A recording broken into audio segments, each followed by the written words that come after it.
मित्रांनो, माझ्या स्क्रीनवरचा हा व्हिडिओ बघा. हा व्हिडिओ अमरावती येथील doctor Panjabrao Deshmukh nursing institute इथला आहे. काल इथं शिवजयंतीचा कार्यक्रम सुरू होता आणि कार्यक्रम सुरू असतानाच महाराजांची आरती जेव्हा सुरू होती तेव्हाचा हा संपूर्ण प्रसंग आहे.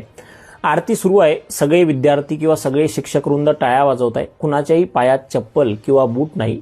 पण या संपूर्ण व्हिडिओमध्ये तुम्हाला मध्ये बसलेला एक व्यक्ती दिसत असेल, जो एका खुर्चीवर बसलाय, ज्याच्या पायात काळ्या रंगाचा बूट आहे आणि त्यानं आपला एक पाय दुसऱ्या पायावर टाकून बसलाय. खरं तर या व्यक्तीला बघितल्यावर, कारण महाराजांची आरती सुरू आहे आणि हा व्यक्ती एकदम बेफिकीरपणे बसलाय, तुम्हाला असंच वाटत असेल एकतर हा व्यक्ती अपंग आहे किंवा हा व्यक्ती खूप अडाणी आहे किंवा याला महाराजाबद्दल काहीही माहीत नाही. पण दुर्भाग्याची गोष्ट, हा व्यक्ती तिथं असलेल्या लोकांपैकी सगळ्यात जास्त शिकलेला व्यक्ती आहे. हा व्यक्ती दुसरा कोणी नसून त्या महाविद्यालयाचा प्राचार्य प्रिन्सिपल आहे, ज्यांचं नाव डॉक्टर वेदा विवेक असं आहे. खरं तर मला खूप वाईट वाटतं की जे महापुरुष ज्यांनी आपल्याला इतकं सगळं दिलं, आज त्यांच्यासाठी आपण जयंतीच्या दिवशी आरतीसाठी 5 मिनिटं उभं राहू शकत नाही आणि टाळी वाजू शकत नाही आणि पायातला बूट काढू शकत नाही. हे दुर्भाग्य आहे. खरं तर छत्रपती शिवाजी महाराज हे एक नाव नाही, तो एक विचार आहे, ती एक ऊर्जा आहे आणि ती आपल्या सगळ्यांना मिळणारी एक प्रेरणा आहे. खरं तर या डॉक्टर वेदा विवेक यांचा अपमान करण्याची माझी कुठलीही इच्छा नाही.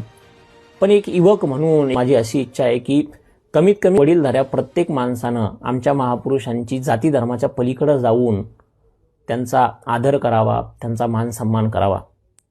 कारण जर वडीलधाऱ्या लोकांनी आमच्या महापुरुषांना जपलं तरच त्यांना पाहून पुढच्या पिढ्या त्यांना जपतील आणि महाराष्ट्राची जी काही आपली संस्कृती आहे ती संस्कृती जपण्यास आपल्या सगळ्यांना मदत होईल. त्यामुळे हे काही डॉक्टर वेदा विवेक आहेत, त्यांना माझी हात जोडून विनंती आहे की आपण या संपूर्ण प्रकरणावर माफी मागावी आणि भविष्यात आपल्याकडून अशा प्रकारचं कृत्य होणार नाही याची ग्वाही सर्व लोकांना द्यावी. आणि माझी सर्व तरुणांनाही हात जोडून विनंती आहे, जेव्हाही तुमच्या डोळ्यासमोर अशा प्रकारचं कुठलंही प्रकरण घडतं तेव्हा चुकीच्या गोष्टींना त्याच जागेवर विरोध करा.